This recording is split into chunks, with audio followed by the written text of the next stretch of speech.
Okay, good morning kids. Well, today I've decided to do the story titled All Summer in a Day by Ray Bradbury. Even if you don't have the text, please look up the internet, download the story and read the story at least 3 or 4 times in order for you to get a grip on the story. Okay, fine. So let's begin. So first of all, this, what you see on the board is the flow of today's lesson. So let's start. We'll start with the context. Well, this particular story was written by Ray Bradbury in the year 1954. So now this was a very special time because the momentum for space exploration was building up. The Cold War raged on, and the race to explore space was heating up, or was picking up speed between the United States and the Soviet Union. In fact, just 15 years after the publication of this particular story, All Summer in a Day, the 1969 Apollo 2 mission was successful in sending the first humans to the moon. Okay, so that is the context of this particular story. So when was the story published? The story was published in the 1954 issue of the magazine of fantasy and science fiction. Okay, fine. And the writer of the story is Ray Bradbury. Now, I still remember the first book of Ray Bradbury's that I read was Fahrenheit 451, which is about censorship. It was a fantastic book. And he's a masterful storyteller. He's a space visionary. And he was a champion of creative liberty. Okay. And Ray Bradbury's stories have been embraced by millions across the globe from all walks of life. And he's inspired his readers to think, to dream, and also to create. Now, one thing about Ray Bradbury that you need to remember is that Ray Bradbury was very concerned about the welfare and destiny of mankind, of human beings. And through his stories, he wants to communicate to us the need to take care of our planet. And also he communicates to us the right ways of living, and also how better to sustain the world that we live in.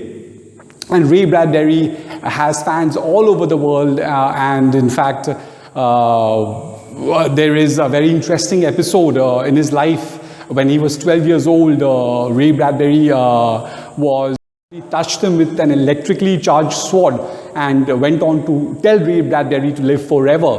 So that was a turning point in Ray Bradbury's life, where he goes on to say that from thence onwards, he started writing every single day, and he realized, he told himself that his career would lead him to one of the arts, and he became in fact, he was inspired by writers like, when it comes to science fiction, he was inspired by writers like H.G. Wells, he was inspired by Jules Verne, and gradually in his 20s, he wasn't that into science fiction, and then his interests, it evolved, and he got introduced to, and he started reading works by Shakespeare, Aldous Huxley, Edgar Allan Poe, etc. Okay, so Ray Bradbury is a very respected figure in literary circles, with a lot of fantastic books in his belt. The Martian Chronicles, if you want to read that, you can read that. The Illustrated Man, and he's also written a lot of essays and a lot of stories. Okay, so that's it in brief about Ray Bradbury. Now I would like to talk to you about the genre. The genre of this particular story is science fiction. So now, what is science fiction? Okay. I was talking to you about the genre of this particular story. Well, the genre is science fiction. Now, what is science fiction all about, kids? Science fiction, well, it deals with imaginative and futuristic concepts like advancements in science and technology, time travel, parallel universes, the search for ET or extraterrestrial or alien life, etc. And it also talks about the science fiction in literature is called, it's referred to as the literature of ideas, and it talks about the consequences or the results of advancements in science and technology. And in fact, as in Ray Bradbury is not the only one who wrote works in this particular genre, but there were a lot of other equally gifted writers like Jules Verne, and you have H.G. Wells, we've got Aldous Huxley. In fact, Jules Verne's 20,000 Leagues Under the Sea actually went on to predict submarines powered by electricity. Aldous Huxley, in his work The Brave New World, he there's this mention of mood enhancing pills. So in a way, he went on to predict the antidepressants that we use now. In H.G. Wells' work, The World Set Free, that was published in the year 1914, he talks about a uranium bomb, a uranium hand grenade that goes on exploding indefinitely. And exactly 3 decades after that, the US actually dropped atomic bombs on Hiroshima and Nagasaki. So my point being this, that there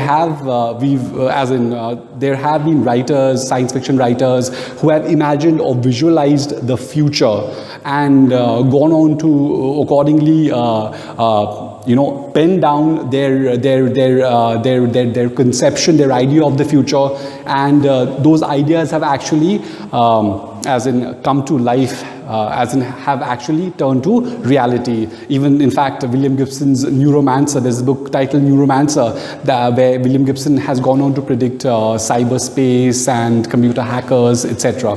So fine, having said that, let's move on. And what about the setting of this place? Well, the setting, kids, is Venus, and we all know that Venus is like the second planet from the Sun, and it's a terrestrial planet. And why is it like the Earth? And it's similar in shape and mass to Earth. That's why it's also referred to as Earth's sister planet. And in fact, the name Venus is a reference to the Roman goddess of love and beauty. So in this particular setting, in this particular story, the setting is Venus, and there are these men who have gone on to colonize Venus, but the setting or the landscape of Venus is not conducive to human habitation.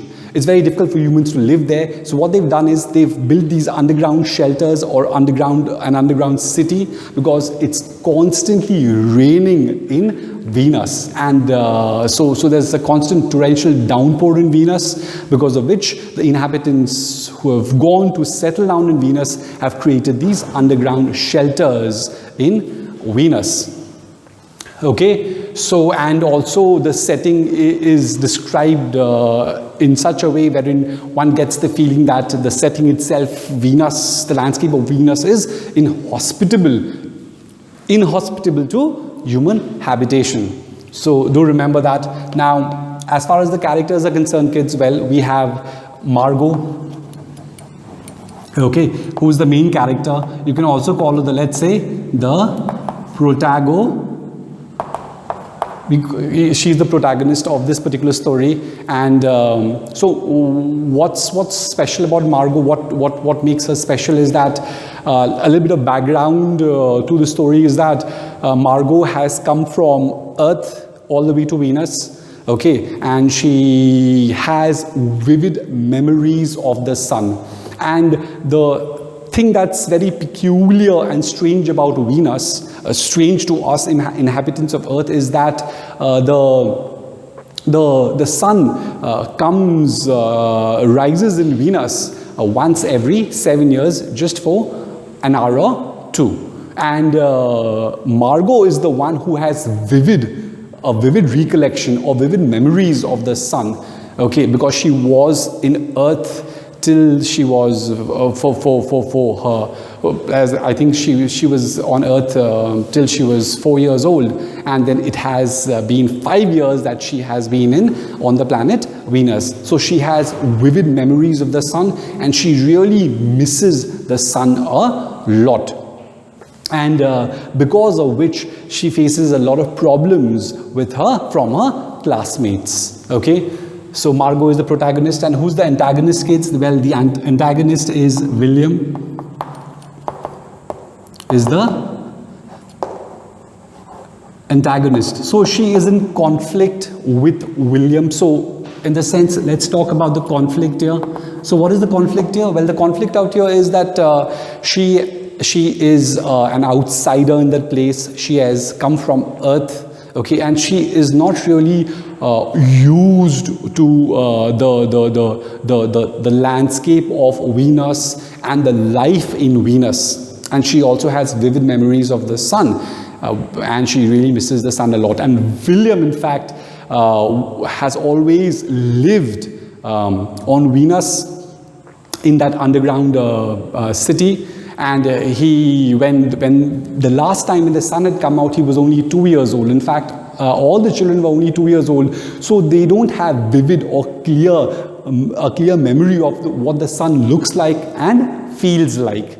Margot possesses something that William and the other children lack. Now, what is it that she possesses, kids? Well, she possesses these detailed and reliable memories of the sun, and she knows it. So that's why William is frustrated. Not only is William frustrated, but all the other children are frustrated. They feel jealous of Margot because of her memory, because that's the privilege that she has these memories in her mind of the sun, which they lack. And this sets up the conflict in the story. And also another thing about William, and William is the one who is the voice of the children. He's the one who rallies the children in order to bully, in order to mock, in order to taunt Margot. Okay, and a lot of a lot of their fear, a lot of their anger, or a lot of their resentment towards Margot is driven by the fact that they can't do a lot about the situation. They feel trapped in the situation that they find themselves in. Okay. Then we have the children. So conflict, when you talk about external conflict, the main conflict in the story is between Margot and William. So Margot is the protagonist and William is the antagonist, and William is the one who rallies all the children to his side against Margot. Okay, fine. So now what I'll do is I will go through the story as in, in the flow that it has been written in the particular that in the flow that it has been written. Okay, so please do try and follow me. Okay, another thing is this particular story has been written from the third person point of view. Now, what exactly do you mean by the third person point of view? Is basically the narrator is outside the story, and the narrator, he refers to all the characters in the story using the third person. Like he talks about the children, Margot, he, they. Okay, so the narrator is not actually in the story, and the narrator also has an idea about, also tells us about the behavior and the thinking of the characters in the story, especially that of Margot. So this particular story has been told from the third person point of view.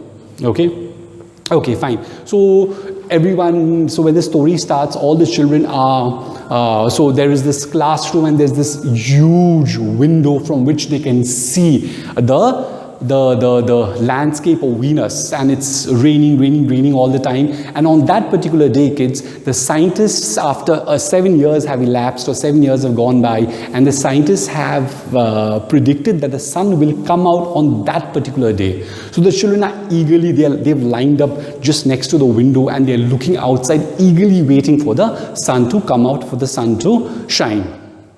Okay, so they are in their classroom in this underground city, eagerly waiting for the sun to rise. Okay, and then there's this description of the heavy rainfall that's taking place outside. So it's constantly raining all the time. So this constant, and you have to also read the way the landscape and the weather in Venus is described. And the way it has been described, kids, is that obviously it's not Earth, it's another planet. So it creates in us this, or through his writing, his choice of words, his diction, he creates this sense of otherworldliness. Plus, there is this sense of displacement from the natural world that we experience here on Earth. Okay, and also we get this sense of how inhospitable, or how harsh, how difficult living in is. Okay, fine. And then, okay, so Margot is this girl who has come from Earth. She's an outsider. She feels different from the others, and she doesn't even try to blend in. She doesn't even feel a need to mix in because she misses the sunshine. She misses the sun so much. So she keeps herself apart. So Margaret isolates herself deliberately. Okay, because she does not quite, she's not in tune with life in Venus. So she isolates herself. Okay, and even because she isolates herself, the children, they isolate her all the more. So it's like an endless cycle. The more she isolates herself, the more she chooses to stay apart, not to mix down. The more the students, or more the children, or the more her peers, her friends in that particular class, they ostracize her, or they too keep their distance from her. So it's a vicious cycle that is at play. And then what is their source of resentment? Kids have already spoken about it. Well, their source of resentment is the fact that she has these memories in her mind, these memories of how the sun looks like, how the sun feels like, which they lack, which they do not have. So it's these memories that she has that creates resentment and anger and this sense, this feeling of jealousy in the kids.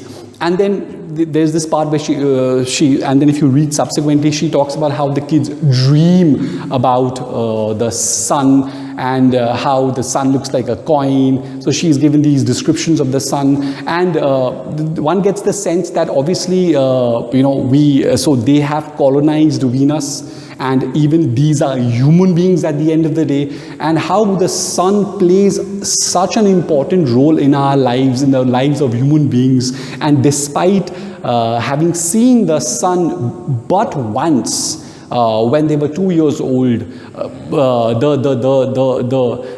its lingering effect, its touch can still be felt in the minds of her peers or of the children, wherein they think of the sun. They kind of they don't exactly know the warmth of the sun, but they have a sense of how the sun probably looks like and feels like. Okay, fine. And then Margot, they are writing poems in the class and all talking about the sun. Then Margot, she metaphorically likens the sun to a flower that blooms for an hour. Okay, and then she says that William cuts in, and William says that, well, that's not really true. Now, why is William doing that? Because William and the other children know that Margot is a special child. And William, from the story, one can get the sense that he's the ringleader of the children. So he wants to undercut her, and he does that.